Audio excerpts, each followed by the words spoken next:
Today, as part of leadership series, I will be talking on how to gain consensus among team members. I would like to take a minute to talk about how to reach a consensus, and I found that some teams do this very easily, quickly, and naturally. And there are some teams and team leaders who struggle with how to reach consensus with their group. And it doesn't have to be that hard. Some people make it hard, but it doesn't have to be that hard.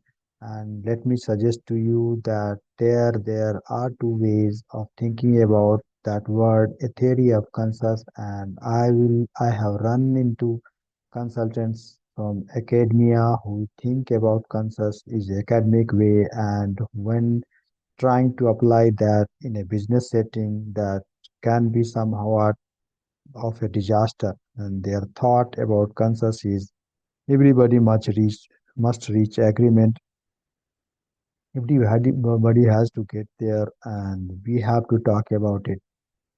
Whatever the decision is, we have to talk about it until everybody has the same understanding and everybody agrees that decision A versus decision B in the right decision. And until then, we cannot say we have consensus. Now, in the academic world, that may make sense. It is a good definition of consensus, but I live in the business world, and in the business world, there is an economy involved. We cannot take forever to make decision, even consensus decisions. There has to be judgment involved, and we have to use what I call practical consensus, and I want to define practical consensus and give you a way to get there. Practical consensus is when first we have shared the decision, the problem, we have shared all the facts, everybody understands the facts, everybody has an opportunity to inquire, to ask question, right? Then we share alternatives, everybody gives their idea about different courses of action that we might take. Everybody had an opportunity to argue a case for one or another. We have considered the pros and cons, and everybody voiced their opinion as to which way we should go. Now, if you are lucky, everybody comes out saying we should get left and not right. Great, but what if we have a group of 10 and 7 says we should turn left? And three more says no, we should turn right. What do we do? Do we have a consensus? Well, here is what we have to do. Then first thing we have to do is we have to ask the three why. Tell us why you see as a problem when turning left versus turning right, or whatever the decision is, and maybe they have a reason to have a different view that's valid and need to be heard by the other people. So they express their that view, and the other seven people say, "We understand." Now they might change their mind, and that's fine. But more likely they will say, we understand, we did understand that, but we still think turning left is the right way, and here is why. And the three who said, no, we think we should turn right, that they have expressed their view, and they have heard the view of the seven. And now, does anybody has want to change their opinion? Now, here is the two critical elements of reaching practical consensus are we have to be absolutely frank and honest in sharing our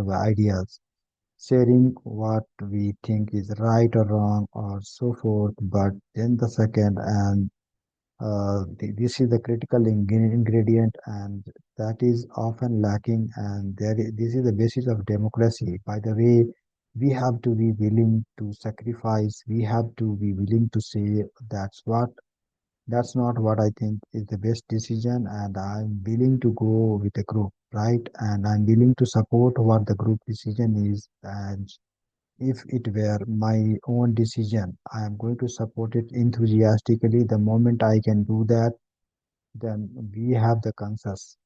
We have what I call practical consensus. And yes, there is an element of sacrifice, there is an element of absolute honesty and frankness, there is an element of listening, respect, and then there is their willingness to sacrifice. And if you think about how democracy should work, that's how they should work, right? When we go through an election, or we are voting for the will of Congress, or the parliament, voice our opinions. We are absolutely honest. We make our case. But then once we vote, we have to be willing to go along with the group and support it and hope it works, right? But you will never know if it works if you do not support it. The people undermine it by their lack of support. That's not good. That's not good team play, right? When a football team goes out and in the huddle, somebody may say, "Hey, I am open. Pass the ball to me over here." The quarterback may say, we thanks for telling me, but instead we are going to run the other play. Now the other wide receiver who wants to catch the ball, he has to be willing to say, "I am a team player. I go with how that play was called." So I hope that makes sense. And here are just sort of some criteria or even steps in reaching consensus: clarifying the issue, making sure all the facts are on the table, making sure everybody is informed, everybody is given an opportunity to speak, and respectfully they have heard.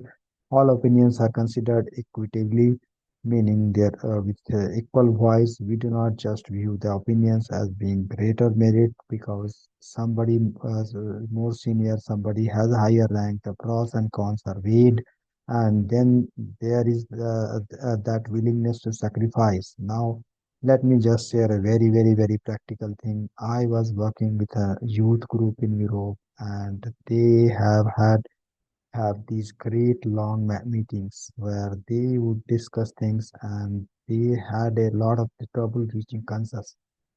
And we were in a meeting room and said, "Look, guys, let's put up on a flip chart and use, the ops and the alternatives." And we would list many, maybe 10 possible courses of action. And then I taught them what sort of jokingly became known as a famous Larry Miller dot method. And we had a magic makers. Right, and I said, "Okay, everybody in the room, you get three dots.